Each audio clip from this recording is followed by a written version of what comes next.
Welcome back to See Eye to Eye. I'm Monica Holt. My guest today is Kendra Whitlock Ingram, President and CEO of the Pittsburgh Cultural Trust.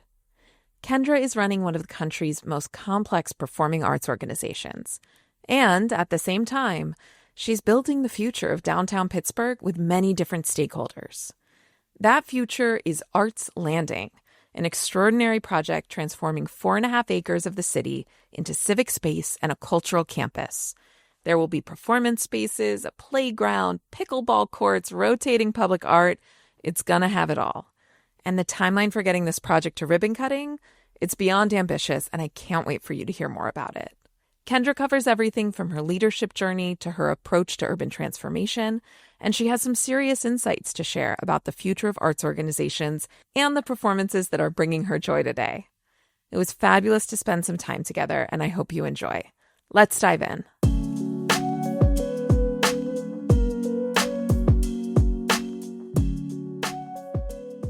Kendra, hello. Welcome to See Eye to Eye. Thank you so much for being here this season. Thank you so much for asking me. This is going to be fun. So just diving right in, I would love to maybe hear a little bit about what your start with the industry is, because one thing that I've spoken about before, and I think we've even shared our thoughts on, is that I'm not sure that I knew arts administration was a field to get into, right? I grew up around the arts, I grew up around theater, but it never occurred to me that there was kind of this behind the curtain experience. So going all the way back to Duquesne, tell me a little bit about when you first got a glimpse of this world and what really pulled you in. You know, like you, similar situation. Like there really weren't arts management programs, particularly at the undergraduate level when I was in school. So I didn't know there were options for this. So I came to Duquesne. I was like, I'm going to be a high school music teacher. That was basically the plan. Oh, I didn't know that. Yep, from the very beginning. And somewhere, I don't know, maybe in my second year at Duquesne, I was kind of always this kid that was getting involved in a lot of different things. Not very surprising. Yeah, knowing right. you. Exactly. Yeah. So I was kind of always that kid, and I had gotten involved in trying to market the student orchestra because not a lot of people came to the concerts. And so I started a little campaign to promote the orchestra and got some people to come. And our dean of the School of Music at the time, he said, you might want to look at doing something in arts administration. And I'm like, what does that mean exactly? And he's like, you should get an internship somewhere in the cultural district. So I got an internship at the Pittsburgh Opera and got to work on a lot of different things and start to realize, like, I see this as something I could do. And by the time I was a senior in college, I knew that, I liked teaching. I really enjoyed it. And I could definitely see myself doing that too. But I wanted to explore like where this would go, this arts administration thing. And someone had told me about what is now called the League of American Orchestras. And they had a fellowship for people who wanted to be in executive roles with orchestras. And I thought, wow, that's a real perfect mix of my interest in classical music and arts administration. And I just think I would really enjoy that. So it's kind of how I got into the business. I did that fellowship, and then I spent the next 13 years working for professional orchestras before I shifted to performing arts centers. Yeah. I mean, I love that the kind of arts entrepreneur became a more sophisticated path into arts administration. You were just saying, you spent over a decade with orchestras. You have since then also evolved that into performing arts centers at large. You're hugely involved with, Broadway and touring Broadway. I guess that journey from moving out of the orchestra's world, because you worked with a few different companies. Yes. And then moving into kind of the pack life of it all. Right. What was that career journey like? And particularly from an artistic perspective that moved into an executive perspective, how did you take that path? And were you making conscious decisions about where you wanted to go? Or was it evolving organically over time? Yeah. So I, love the orchestra world. I love classical music, but I was always a bit of a square peg in a round hole in that industry, for a number of reasons. One, I just have a lot of interests. I was that close to being a theater major. Always loved musical theater. I was, the kid who was Mama Rose and Gypsy in high school. Like totally age appropriate for high schools to do that, You really had the life experience at that point. No. So I could live Mama Rose. Yeah, for sure. But, I just loved experimenting with different things. So, the orchestra world, classical music industry in general, it's gotten a lot better, but it's not the easiest place to be for someone who has a variety of interests. The structure of the organization, kind of the mission around preserving that 19th century style ensemble. So I kind of shortly after I got in the business, I was thinking about where could this lead me that's maybe not with an orchestra. Particularly, I had been doing programming pretty much in every job I had held. So whether I was orchestra manager, general manager, or director of pops and special programming, I always had a talent buyer component of my job. And then I had a very specific job with the Detroit Symphony where I did all the non-classical programming for the orchestra, but I also programmed a lot of non-orchestra, presentations, whether it be chamber music or comedy or global music. So already expanded, yeah. Yeah. So by the time I got to Baltimore Symphony, which was my last job in the field, I had a lot of different responsibilities there, which included a lot of the presentations at the Meyerhoff, as well as education, community engagement. By the time I got to that, I was like, my next job will not be with an orchestra. I really want to do more than just stay in this genre. And really, I think it wasn't until I made the shift to a performing arts center organization that I'm like, oh, this is what I'm going to do now for my career. Feeling more settled. Yeah, I think what you're saying rings so true. It's funny, we were just talking to Clive Chang, who, at Young Arts is also someone who has a multi-hyphenate background as an artist and also as a business person. And what you're expressing, a love for composing or, classical music, but at the same time being drawn in by your, gypsies and your Broadway loves. I think it's so interesting, particularly to hear the two of you talk about how that tug was always in you and you've used that as motivation to continue to move through the field and maybe make choices that ultimately will expand everyone's experience, whether they are at a symphony or at a performing arts center. I do think we're beginning to see some of those silos start to slowly expand or break themselves. And I think it's because of the leadership that we're seeing right now that really went through a system and a process that they were pushing on a little bit. Yeah. But I do wish there was a little more flexibility for students to explore a little more. I might have gotten to this place a little sooner, if I had an opportunity to kind of really figure out like, what are the things that, are appealing to me.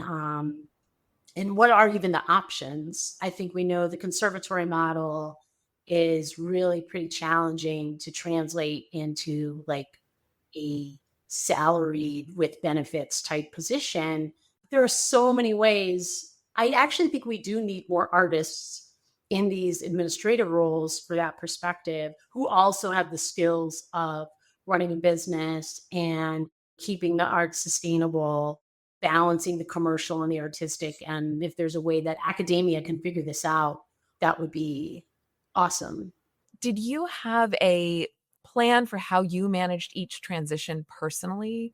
Like how you adapted to the organization, but also got to know each organization without losing the perspective and experience that you were bringing into each new company? Yeah, I think my thought process when in each transition was always something that was going to take me to a kind of a destination job. And each of those roles, I still use a lot of the knowledge and skills that I learned, conflict resolution, negotiations. Each one of those jobs really did inform experience that I knew I was going to need for the destination, which for me, the Pittsburgh Culture Trust really is the destination job. And it's a homecoming for you as well. It is. I never in a million years would have expected that I would be the CEO of this organization 30 years later. Like that just would never have even crossed my mind, or the CEO of any organization for that matter. It is an incredible story, and there's a little bit of kismet in this pairing of leadership and institution that I think is powerful in and of itself. I like to think that too. But each transition, it's really easy to get into that when I was in Detroit, we did it this way. When I was in Baltimore, we did it this way. And because I've been in so many places, like what I tend to say now is, this is a really good practice that I've experienced in other places. While still, when in Rome, you kind of got to adapt to, what's different about Pittsburgh that you don't have in a Detroit or an Omaha or a Denver or Milwaukee. You're hired because you come with these diverse experiences and this knowledge.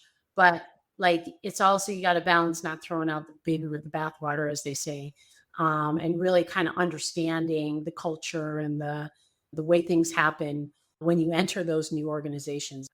I mean, that all makes complete sense. I guess, I want to talk about Pittsburgh, but before I do, I am curious when you entered your first role as CEO, what kind of mental shift did you have to make moving into that space as a leader? Again, bringing with you all of this amazing experience. But I have to imagine that's quite a shift to make in the moment. And then, the responsibility of it, of course, someone as thoughtful as you are, I would just be so curious about how you approached that the first time. For me, there was a moment probably about 15 years into my career where I was like, if I were in charge, I'd probably do it a little bit differently. Or, I had these thoughts about how it could happen.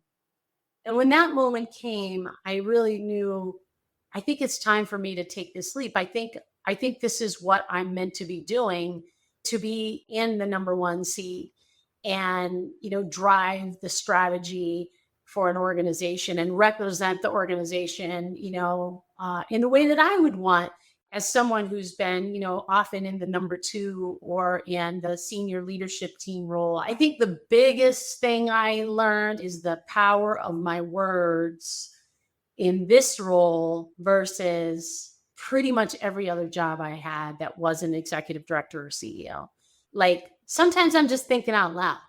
But when I'm thinking out loud, someone's like, Kendra told me to do that thing. I'm like, no, no, no, no, I didn't tell you to do that thing. Or Kendra's going to be mad if this doesn't happen. I'm like, no, no, no, Kendra's not mad. Kendra's just thinking. Like, Kendra's just expressing a thing, but Kendra can't just express a thing.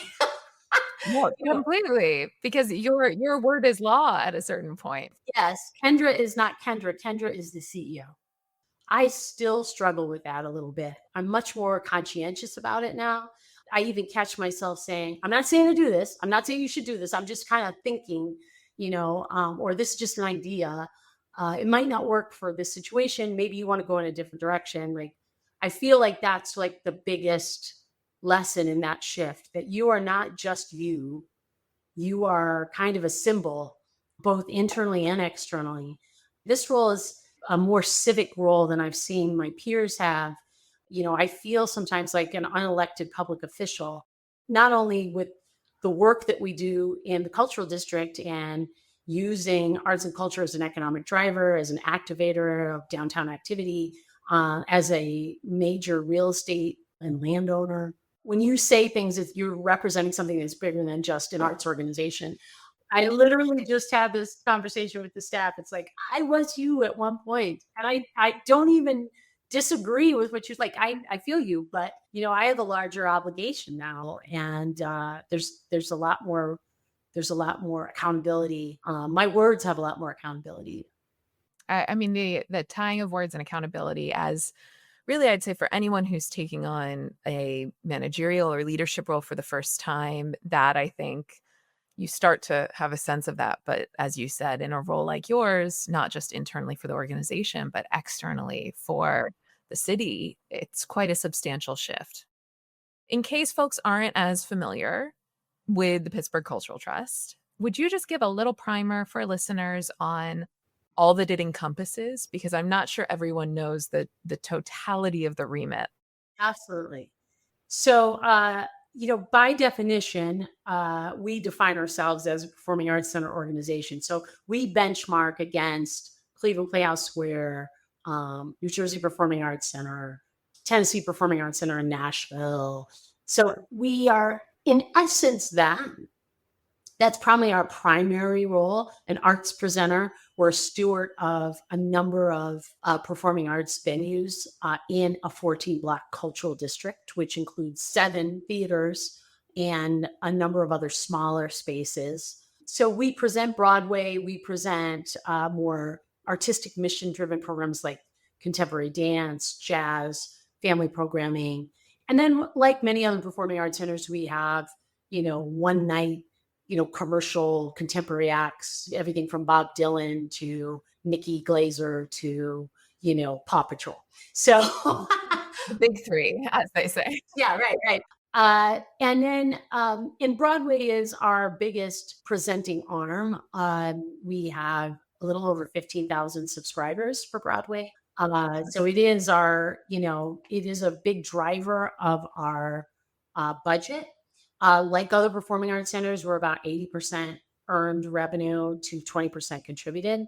But the thing that makes us a little different is we oversee more of a district than a center that where all the theaters are housed in one space. The other thing is we have a fairly substantial visual arts arm that was kind of early in our history with public art. We have 3 galleries within the district that we program regularly. We're making a big investment in public art now. We'll talk about why in a second. And we also own a lot of real estate. So, in addition to those 7 theaters, we have essentially about 28 parcels of land, about 1.2 million square feet of real estate that includes everything from a 2,900 seat theater to a 12-story office building to a 46,000 square foot Valley Tool Fitness gym that sits in the middle of the district. And did you imagine as you were a leader of Performing Arts Center for the first time and throughout your career working with all of these wonderful artists, were you like, and then in my next role, I really want to be a real estate manager and really. Yeah, right. I definitely didn't. And, to kind of go back to the history of the district. So we started in 1984, really with a goal of turning a red light district. This was all like 42nd Street into 80. It's like triple X movie theaters, porn shops, massage parlors, all kinds of nefarious and sundry things. And, late Jack Hines, he had a vision for really cleaning up downtown and using the arts as kind of a catalyst for growth and also to make it just a better place for Pittsburgh. He hired the founding CEO and they started buying up property. So it was a big part of our initial mission. So, the trust was founded at a time, when the city was going through a renaissance. And here we are 41 years later, and downtown revitalization in 2025 is really like another renaissance for Pittsburgh. So speak a little more about that, because I know the impact of COVID hit Pittsburgh hard. Yeah. So 2020, we all had that awful thing. Pittsburgh was impacted in a very different way than a lot of cities. Pittsburgh had an outsized amount of office space in downtown. It was like 20th in the nation for largest cities, but it was 5th in the nation for the percentage of square footage of the downtown that was office space. Wow. So when the pandemic hit and we all changed how we worked, it really significantly impacted activation in downtown Pittsburgh because we had so much office space. So even with employees now, a lot of the major employers in downtown have brought their employees back. A lot of companies just didn't bring anybody back. So there was really a drive from Pittsburgh civic leaders, both the corporate community, foundation community, and elected officials, to how do we re-envision what downtown looks like for Pittsburgh. Okay, and so we're here talking about Arts Landing. So can you tell us a little bit about the project and how you're once again using arts as a catalyst for growth in this new Renaissance moment for Pittsburgh? So Arts Landing is a 4.5-acre civic space. There was a drive by this group of leaders under this organization called the Allegheny Conference, which is essentially kind of like a chamber of commerce in most cities, but more than that. It's more of like a regional, civic leaders of how do we envision downtown? They hired Field Operations, who's a renowned landscape architect famous for in recent time, the High Line. And they also designed the Seattle waterfront, which was a huge, Mm. huge project. They've done Fisherman's Wharf. They've done a number of other public space projects around the country. So they hired them to create an aspirational view of Pittsburgh. Like, what could Pittsburgh look like? And when they came and did their tour of the city and they saw our 4.5 acre parking lots right on the river, they're like, God, this is just screaming to be a green space. You might be able to develop this as a mixed use property at some point, but right now that's not going to happen for a number of reasons: cost, inflation, labor cost, price of materials, now potentially tariffs. But what you could do is have this in the meantime space that, is adding green space that's solving problems for you around your own programming. We run an arts festival in Pittsburgh that serves about 100,000 people come over 10 days. So we were basically nomadic with this festival after the pandemic, like putting it in the middle of streets in downtown. And, it just didn't make for a great concert experience. So we had a need too, from an arts and culture perspective. And all of these things kind of came together with a sense of urgency around the possibility that Pittsburgh was going to get the NFL draft in 2026. So this was what was driving this. It's like, we have an opportunity to use this, marquee event that draws several 100,000 people to cities. That's kind of a once in a blue moon thing, where we can really, as we say in Pittsburgh, red up. That's a term meaning clean up, fix up. We have an opportunity to red up Pittsburgh before this kind of milestone event. And everybody just kind of came together. The governor came in, said, I'm going to, do a major investment, in the state of Pennsylvania, Governor Shapiro's $600 million, revitalization plan, which included $125 million in actual cash to do projects like Arts Landing. You have the location, you get the funding. I'm going to make you talk a little bit about the timeline, because when you first told me, my eyes popped bigger than they have in a long time. So let's see, the Allegheny Conference, this organization I told you about, they announced the plan June 5th, 2024. The day after, the Cultural Trust met with field operations who had done this aspirational design and said, we need from schematic to ribbon cutting in 20 months. Can we do that? I mean, come on. If this isn't the case study for all arts and culture organizations to just look at how you get the investment, get the stakeholders at the table, have a goal, and go get it. I have to tell you, I've never seen anything like it myself. By April of 25, we did the groundbreaking.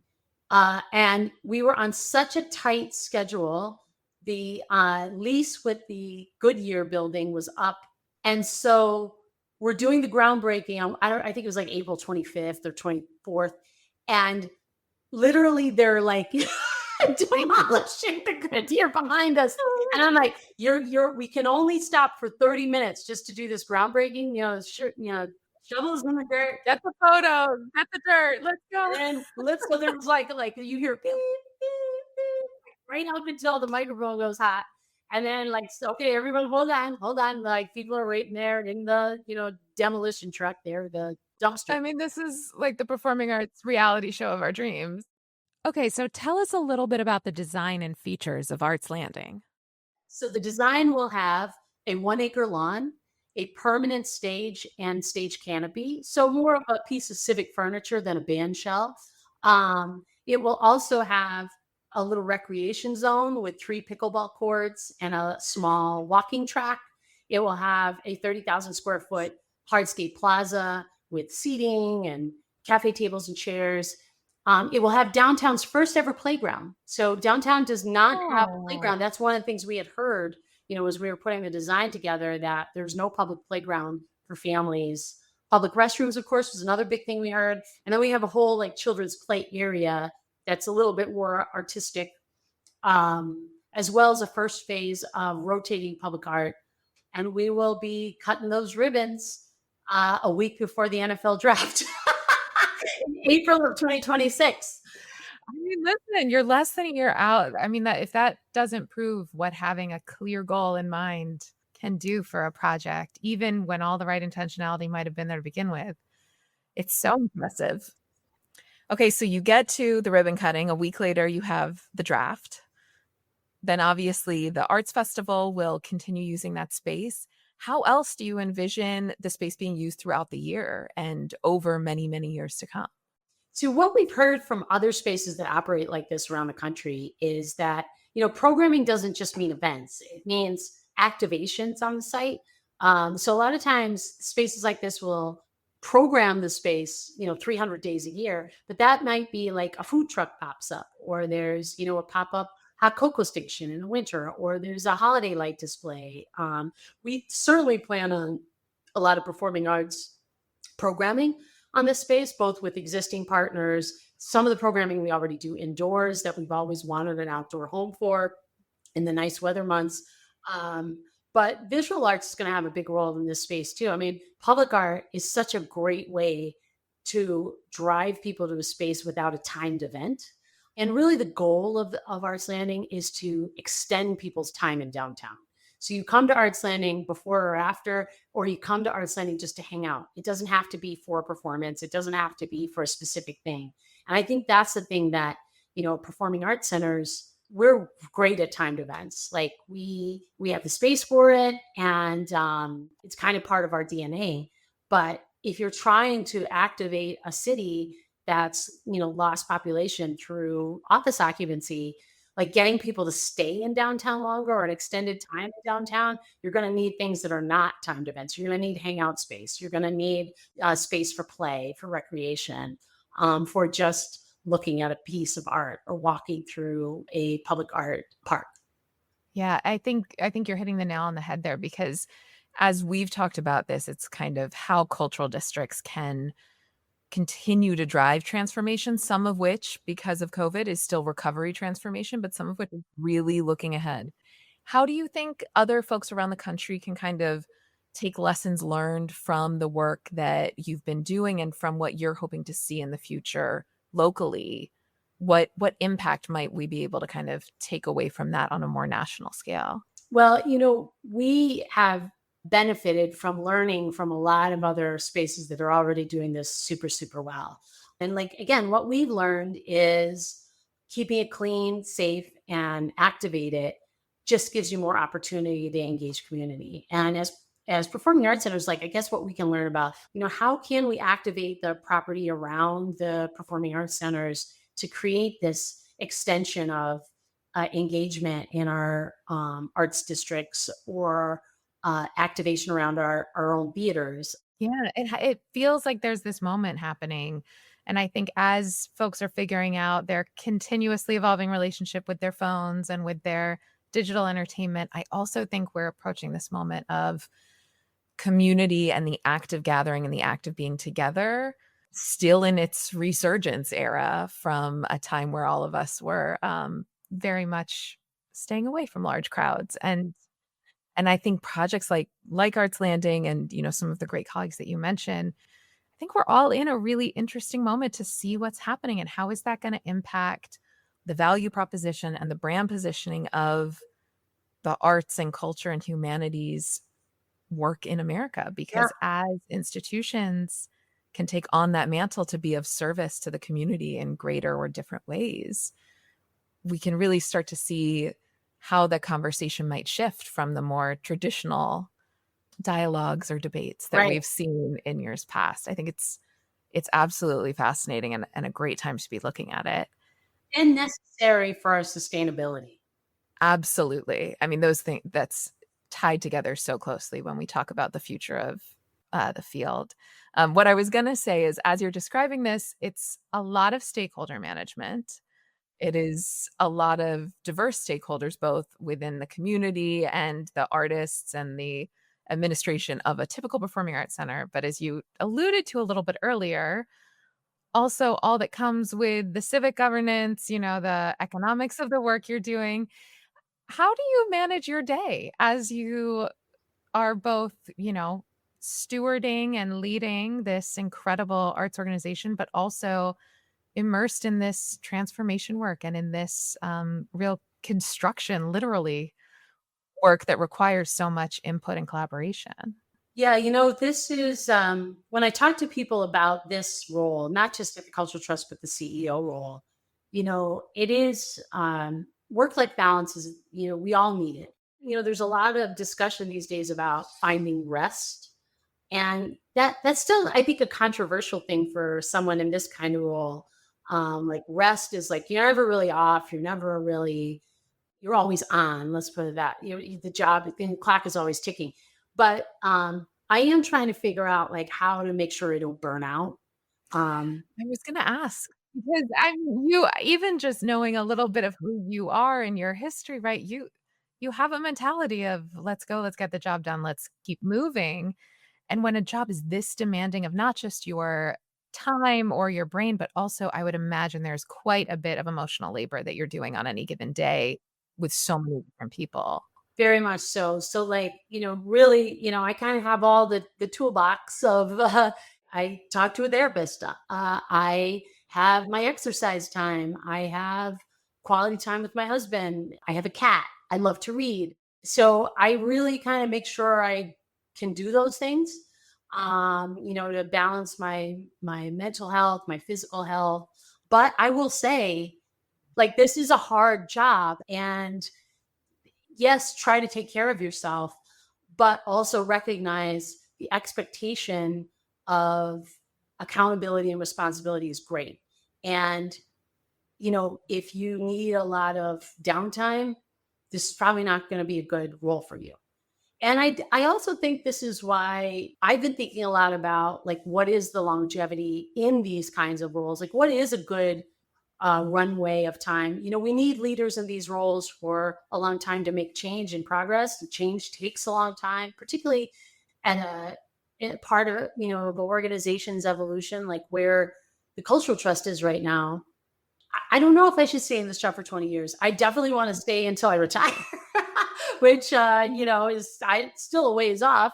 But, I think it is good for both for leadership and for the organization, to kind of have some fresh thinking. And when you feel like you can't do that anymore, then you have to really kind of self regulate to go, you know what, maybe this isn't the right gig for me. I do feel like, what is the right tenure length to ensure that you stay fresh and that you're really thinking in new ways. Like we just had an all staff meeting today, and our organization is equally divided in quarters: Gen Z, Millennial, Gen X, Boomer. But man, I learned a lot from those Gen Zs. I got to say, like, I think a lot of the things that they bring to the workforce around self care and avoiding burnout and work life balance are really good. I think they've actually advanced the workforce in a lot of ways. And then how do we balance that with like we have a really hard job to do? And Well, and that I'm so glad that you said this because something that I've struggled with when I talk to folks who are, career journey questions, that type of thing. It is this I believe in what you are saying and particularly what younger generations are looking for in terms of boundaries, in terms of how one centers themselves in an experience versus, always putting the job first.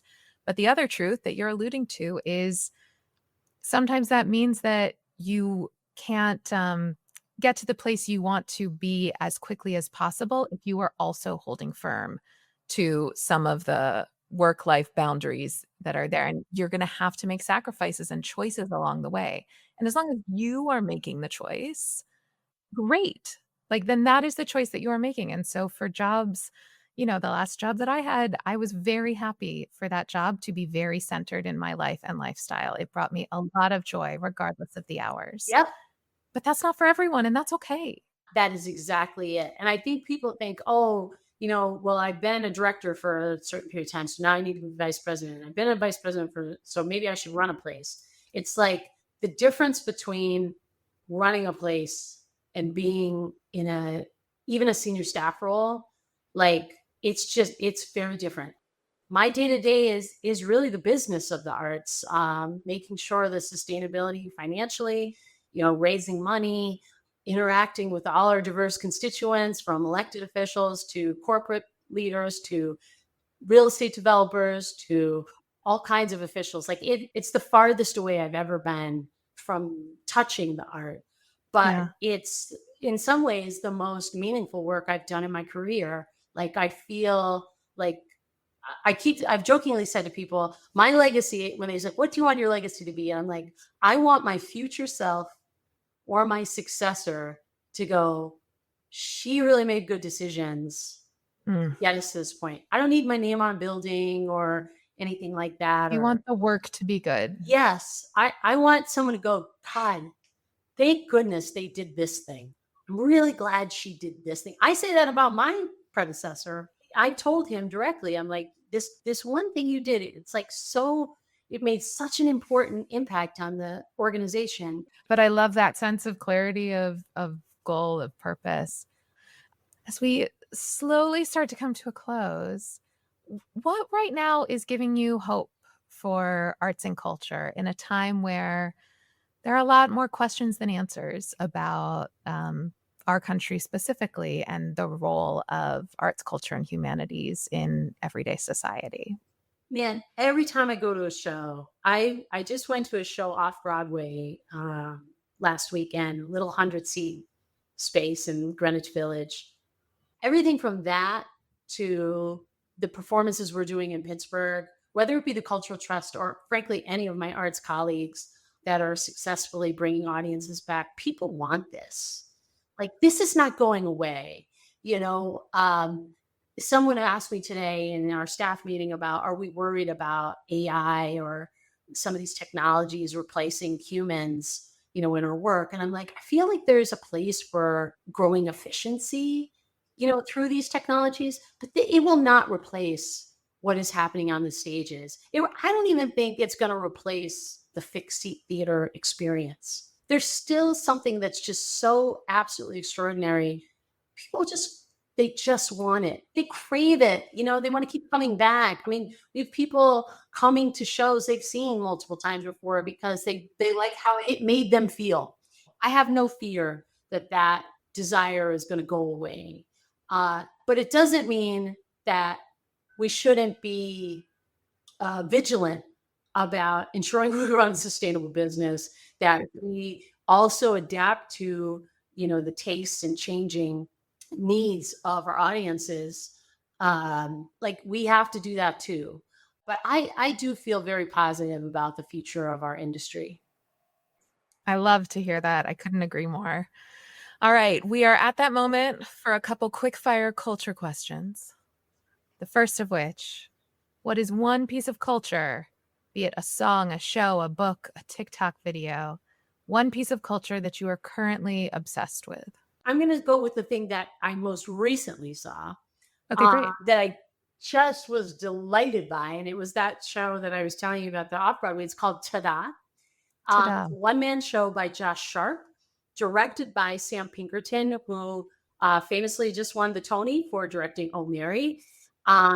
It's off Broadway in the Village, and it's him, storytelling a little bit. It's a little stand up comedy, but he uses 2,000 PowerPoint slides.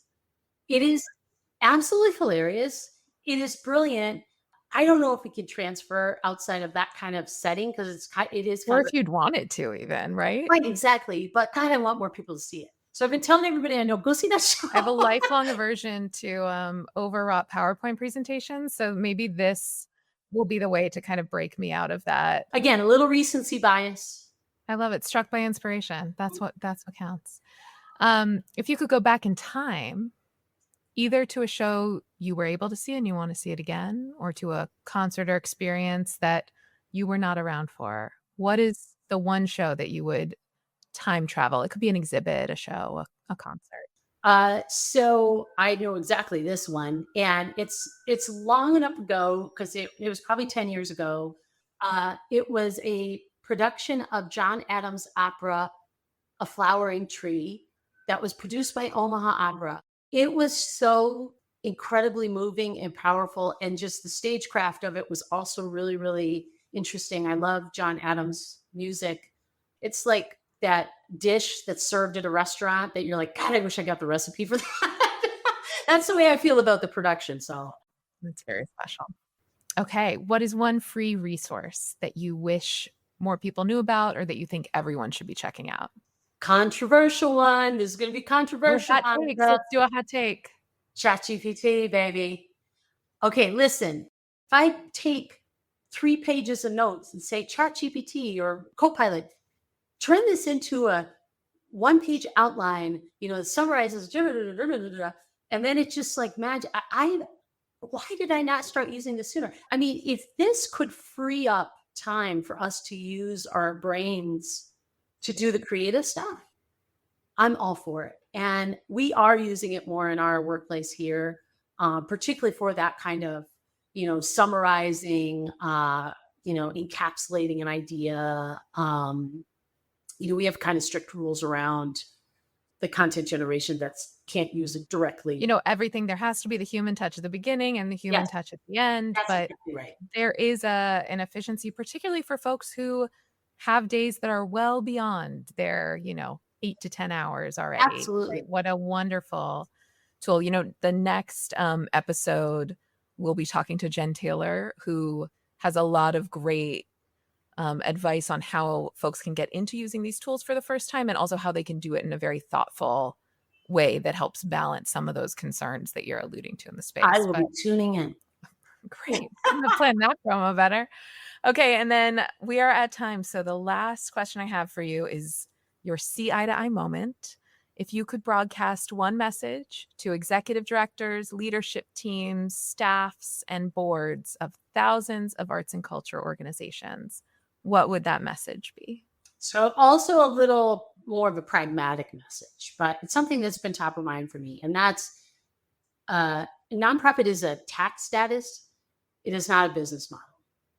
And we really need to start thinking about these organizations really as businesses, and how we're going to keep them sustainable so we can do the mission aligned programming and do the work that doesn't just cover itself with ticket sales. And that's something I've been really thinking about here, to protect the investment that has been made in the cultural district and the cultural trust specifically. We really kind of have to have that mindset, particularly as an organization, many performing arts center organizations that are 80% on earned revenue, to figure out how to balance the business. So that's my support to the industry. I know a lot of people are thinking this way already. I'm going to validate that. Validation received. Kendra, thank you so much for your time. I love hearing you talk about your story. I love hearing about the work that is happening in Pittsburgh, and I cannot wait till that ribbon cutting ceremony.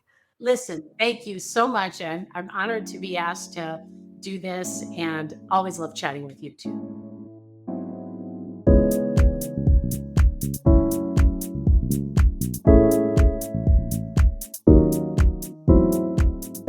Thank you for listening to See Eye to Eye with Monica Holt.